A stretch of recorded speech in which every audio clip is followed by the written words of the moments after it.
सध्या हिवाळा आहे आणि बाजारात छान आवळे आलेत आणि आवळा हा सर्व गुण संपन्न आहे. आपण बहुगुणी म्हटलं तर चालेल. असा मी आज ना आवळ्याचा मोरंबा करणार आहे. बघा, अशा प्रकारचा आवळ्याचा मोरंबा तुम्हाला मी करून दाखवणार आहे. चला आपण साहित्य पाहूया आणि रेसिपीला सुरुवात करूया. आवळ्याचा मोरंबा करण्यासाठी लागणारं साहित्य पहा. इथे 500 ग्रॅम आवळे मी स्वच्छ धुवून पुसून घेतलेत. आलं 100 ग्रॅम घेतलेलं आहे. गूळ 300 ग्रॅम घेतलेला आहे. साखर 200 ग्रॅम घेतलेली आहे आणि 5-6 वेलची, 3-4 लवंगा, 1 इंच दालचिनी हे त्यात घालणार आहे. प्रथम आपण काय करूया, आवळे आहेत ते स्वच्छ धुवून मी घेतलेलेच आहेत. आपण हे किसून घेऊया. आवळे मी हे किसणीने किसून घेते. बघा आता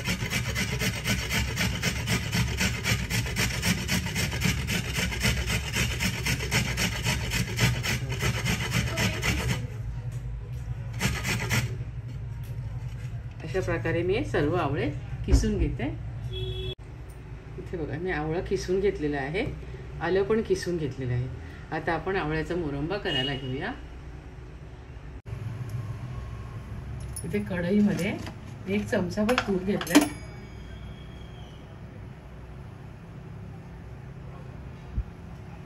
एक चमचाभर तूप घेतलं.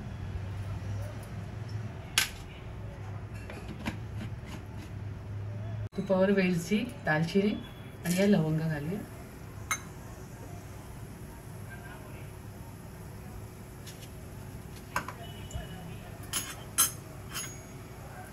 छान परतून घेऊया.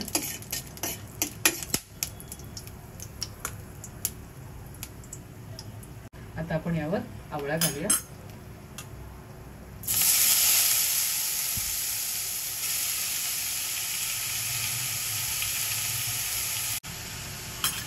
आणि आपण आवळा छान परतून घेऊया.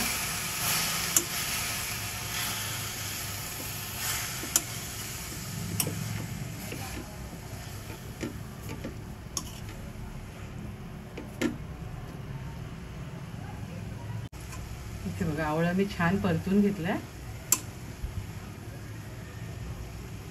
आता आपण यावर 1 मिनिट भरासाठी झाकण ठेवूया. गॅस एकदम लो टू मीडियम ठेवायचा. आता आपण यामध्ये साखर घालूया. तुम्ही साखर किंवा गूळ वापरू शकता किंवा नुसती साखरही वापरू शकता. आणि छान परतून घेऊया.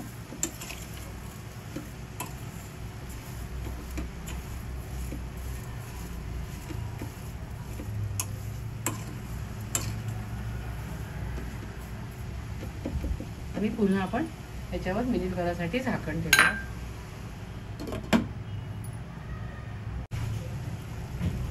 आता आपण यामध्ये गूळ घालूया. तुम्ही नुसत्या गुळाचा पण करू शकता किंवा गूळ किंवा साखर वापरूनही करू शकता.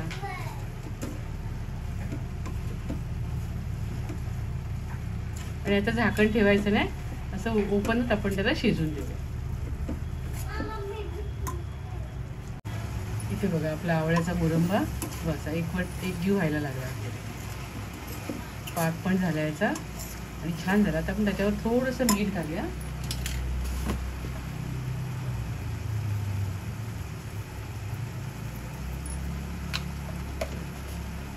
आणि पुन्हा मिनिटभर छान परतून घेऊया. इथे बघा मिनिटभर मी छान परतून घेतलं. ते बघा पूर्ण कोरडा झालाय आणि रसरशीत पण आहे. असा झाला की तुमचा मोरंबा वर्षभर आरामात टिकतो. त्याला पाण्याचा हात लावायचा नाही. आता मी गॅस बंद करून सर्व करून दाखवते तुम्हाला.